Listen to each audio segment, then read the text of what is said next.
Radio Publique Africaine.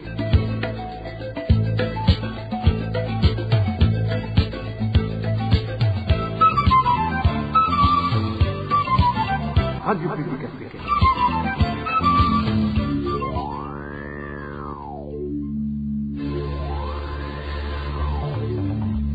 C'est le moment de suivre le journal parlé en français. À la présentation, Josiane Mouzanez. Lundi 18 novembre 2024, bienvenue amis fidèles de la RPA au journal dont voici d'abord les principales articulations.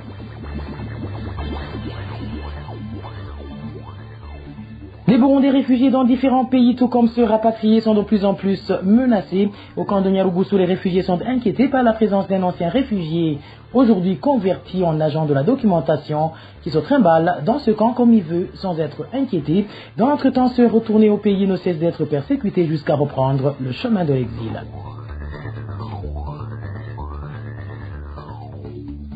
Des magouilles continuent d'émailler la distribution des fertilisants. En province Vololi, les cultivateurs en sont à s'approvisionner au marché noir. Et là où le bas blesse, c'est que ces engrais frauduleux sont revendus par les mêmes administratifs chargés d'en assurer le suivi. Vous le suivrez dans ce journal. Et dans ce journal, nous vous parlerons également des mécontentements des habitants de la province de Luigi, privés d'informations depuis plus de 2 mois, si après que l'émetteur de la place ait pris feu. Voilà pour les grandes articulations. Bien le bonsoir chez vous, mesdames et messieurs. Tout de suite, le développement de ces titres.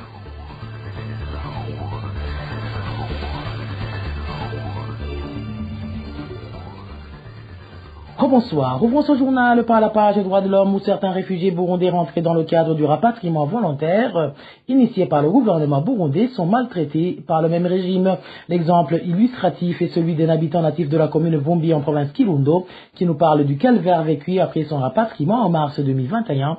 Ici, il raconte comment, à son retour, il a trouvé sa maison spoliée par un cadre du service des renseignements burundais dans cette localité. Suivez son témoignage.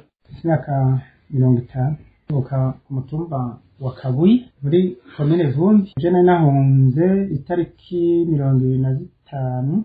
Je suis âgé de 50 ans et je suis natif de la commune Kabuye en commune Vumbi. J'avais pris le chemin d'exil en date du 25 mai 2015.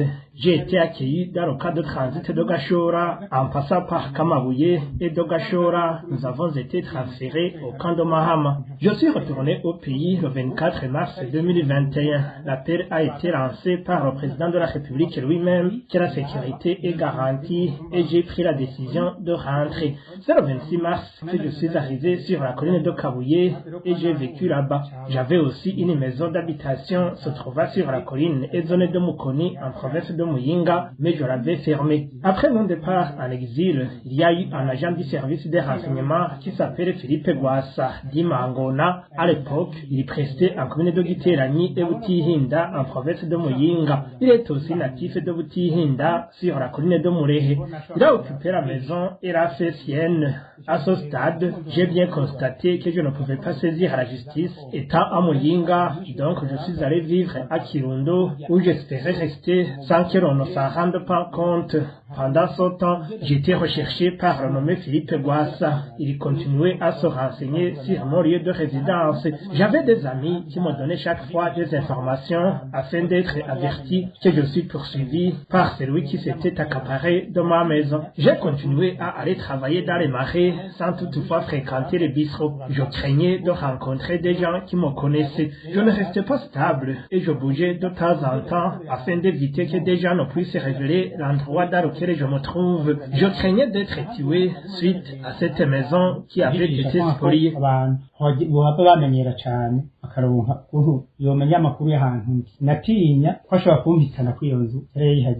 Dans nos éditions ultérieures, nous vous parlerons de comment ce citoyen a saisi la justice pour recouvrer ses droits, une tâche pourtant qui n'a pas également manqué de conséquences. En parlant toujours du calvaire des réfugiés, les Burundais ayant trouvé refuge au camp de Nyarugusu situé en Tanzanie s'inquiètent de la présence des Burundais suspectés de persécuter les réfugiés dans ce camp. Ils rapportent que non seulement cet homme travaille pour le moment pour le service des renseignements burundais, mais il avait également été réfugié dans ce camp avant de se rapatrier il y a 7 mois, et pendant son séjour au camp, il avait été impliqué dans des arrestations et des enlèvements des réfugiés. Les détails avec Vicky Chris Nineret.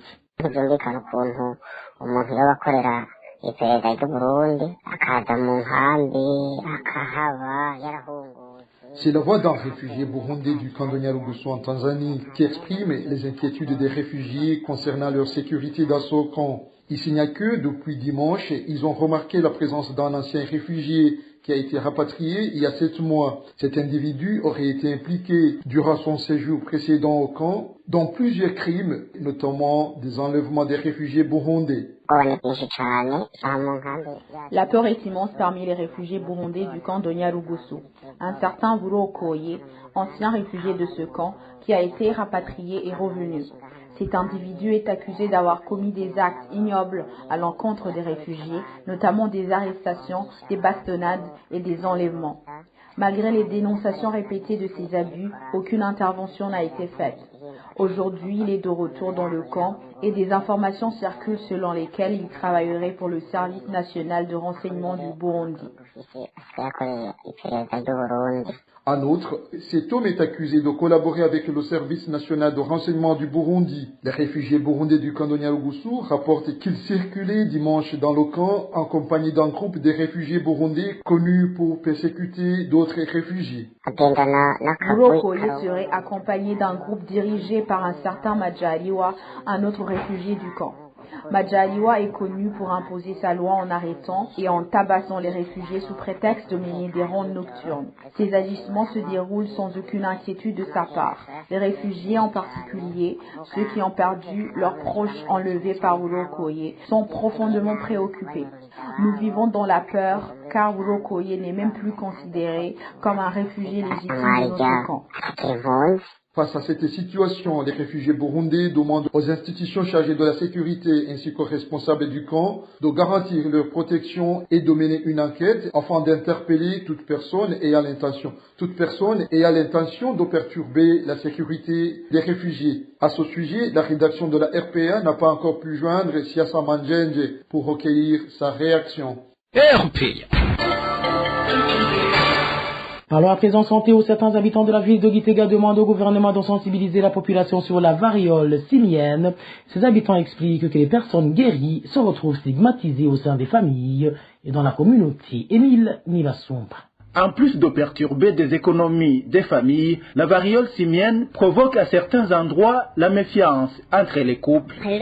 Selon cet habitant de Gitega, qui est actuellement guéri de cette maladie, ici, il dit que l'on peut suspecter son mari ou son épouse d'avoir attrapé la variole simienne à travers des relations sexuelles avec une autre personne. Même au sein de la communauté, les familles qui ont été touchées par la variole simienne sont écartées, selon cet habitant de Gitega. Il demande au gouvernement d'organiser des sensibilisations à grande échelle pour que la population comprenne que la variole simienne est une maladie curable et qu'il ne faut pas se méfier des personnes qui l'ont attrapée dans le passé. Au 8 novembre 2024, le Burundi totalisait 1718 cas confirmés de variole simienne, selon les informations en provenance du ministère de la Santé publique. Selon les habitants de Gitega, certains élèves ont même abandonné l'école à cause de cette épidémie de variole simienne.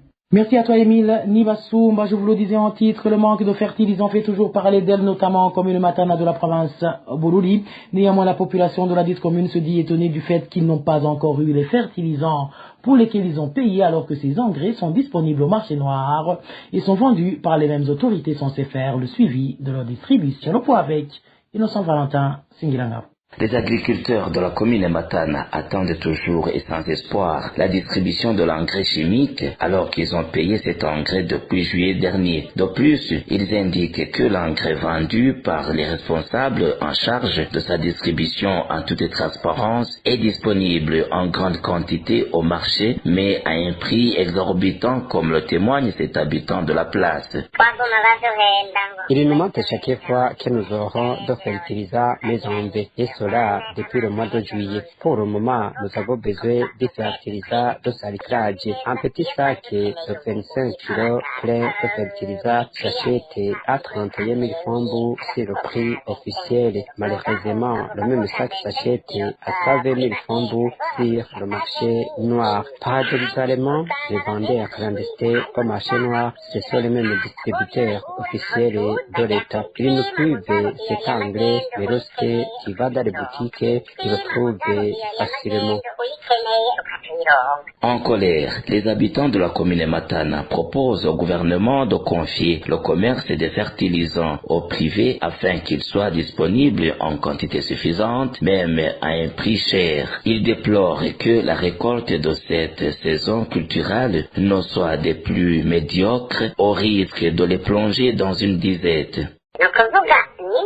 Il ne fallait pas que le gouvernement donne le marché de fertilisants à l'actuelle société, mais plutôt retourner à l'ancien système de vente par le privé. À l'époque, au moins, les fertilisants étaient chers mais disponibles au regard de bonnes précipitations pluvieuses enregistrées durant cette saison et de la volonté des agriculteurs pour cultiver les champs. On devrait avoir une très bonne récolte.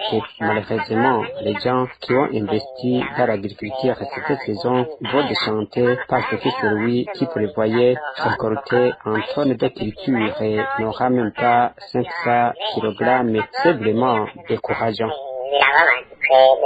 À ce jour, aucune zone des 3 de la commune Matana n'a été servie en fertilisant. À ce propos, la rédaction de la RPA n'a pas encore pu joindre l'administrateur de la commune Matana pour de plus amples éclaircissements. Innocent Valentin à Singilan-Ngabo à Bujumbura, on parle de la pénurie du sucre, une denrée produite par la Sosume et ce dans différentes localités du pays.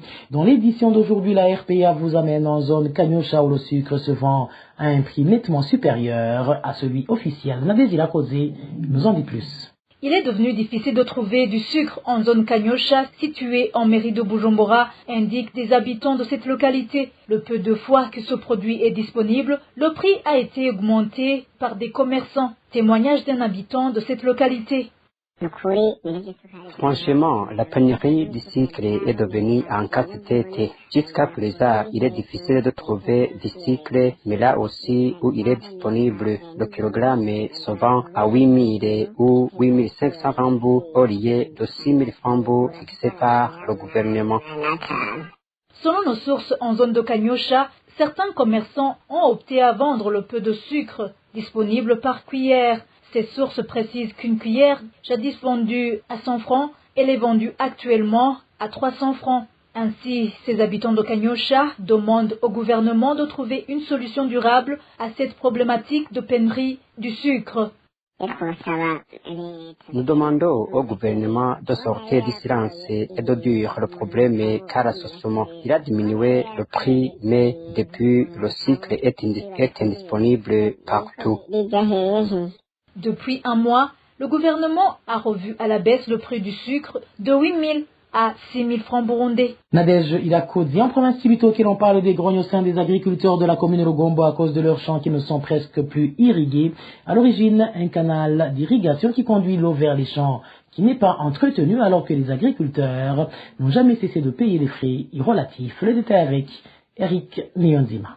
L'eau utilisée par les agriculteurs de la commune Lugombo vient du barrage se trouva à l'endroit appelé Kuivaro. Tous les agriculteurs réunis ou non dans les coopératives payent de l'argent qui sert d'entretien des canaux d'irrigation qui envoient l'eau dans les champs, indique notre source.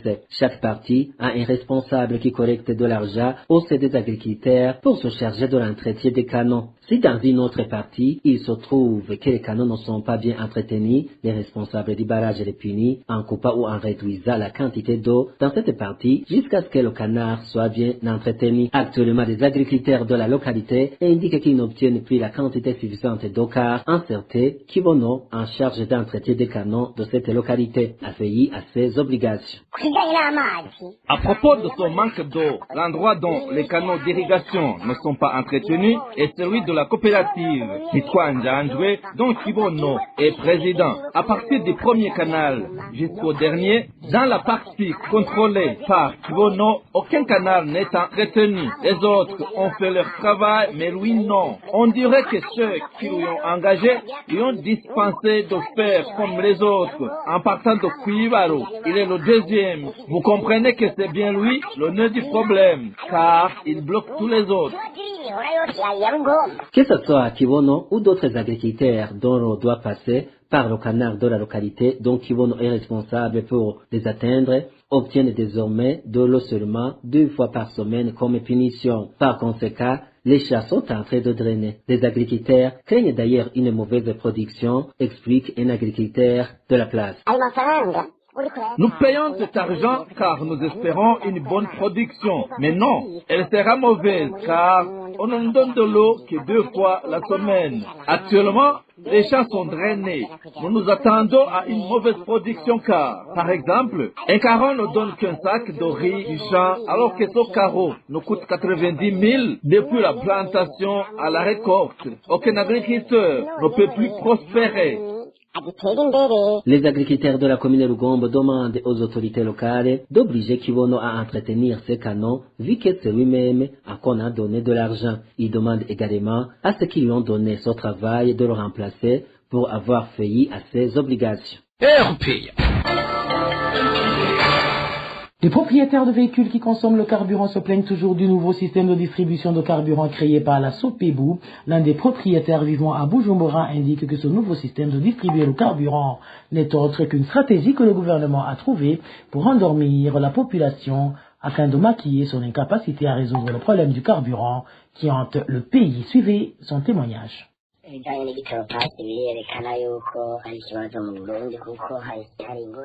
L'application Igitoropa se trouve qu'il y a un grand problème au Burundi car cela a créé plusieurs conséquences négatives. Il y en a ceux qui ont déjà dit que ce nouveau système de distribution de carburant va diviser les citoyens car les personnes qui vont utiliser cette application sont celles qui ont l'Internet alors que vous savez qu'au Burundi, l'accès à l'Internet est un problème. Un autre problème concerne les nouveaux véhicules importés car l'Otraco ne peut pas d'un coup fournir les documents de contrôle technique à tous ces véhicules, ce qui freine leurs propriétaires à avoir accès au carburant. Une autre chose, c'est que souvent, les gens confondent la capacité de réservoir et la puissance de moteur quand ils s'enregistrent en ligne via l'application Igitoropass.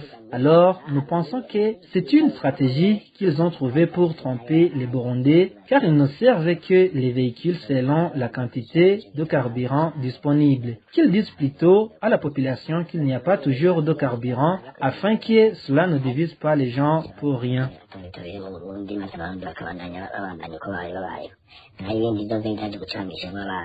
Et avant de clore ce journal, les habitants de la province de Luigi demandent aux responsables habilités de faire de leur mieux afin qu'ils puissent de nouveau suivre les informations comme les autres citoyens.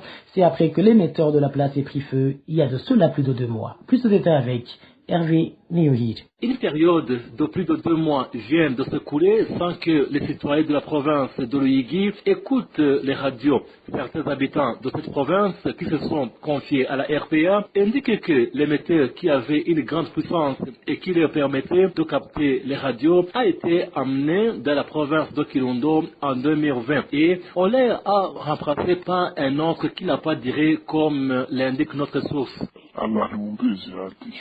Pour des gens qui veulent écouter la radio, il n'y a aucune radio qu'ils peuvent capter. Chez nous, lorsqu'ils faisaient la numérisation à Bilimé, c'est à ce moment-là qu'ils avaient amené l'émetteur à Kirundo et ils l'ont remplacé par un autre qui n'était pas puissant en 2020. Par après, on pouvait écouter la radio nationale et la radio Isanganiro de temps en temps, mais actuellement, on ne peut capter aucune radio. Selon toujours la même source, actuellement, ils captent difficilement des radios et peu de gens qui ont des moyens peuvent rarement suivre de nouvelles posts sur les réseaux sociaux pour savoir ce qui se passe au pays.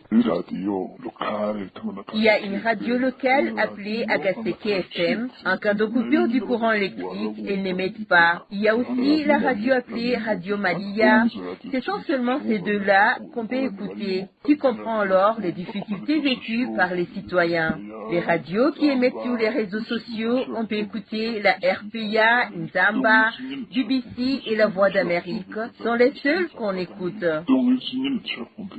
Les habitants de la province de Loïgui estiment que ces émetteurs sont vieux parce qu'ils ont été installés il y a plusieurs années. Ils demandent aux responsables de trouver solution à ce problème. Merci à toi Hervé Niouhile, c'est sur ce reportage que nous mettons fin au journal en français de ce lundi 18 novembre 2024. Merci pour votre aimable écoute. Merci également aux équipes rédactionnelles et techniques pour leur franche et parfaite collaboration. À la présentation de ce journal, vous étiez avec Josiane Mouzaneda. Passez de bons moments chez vous. Au revoir.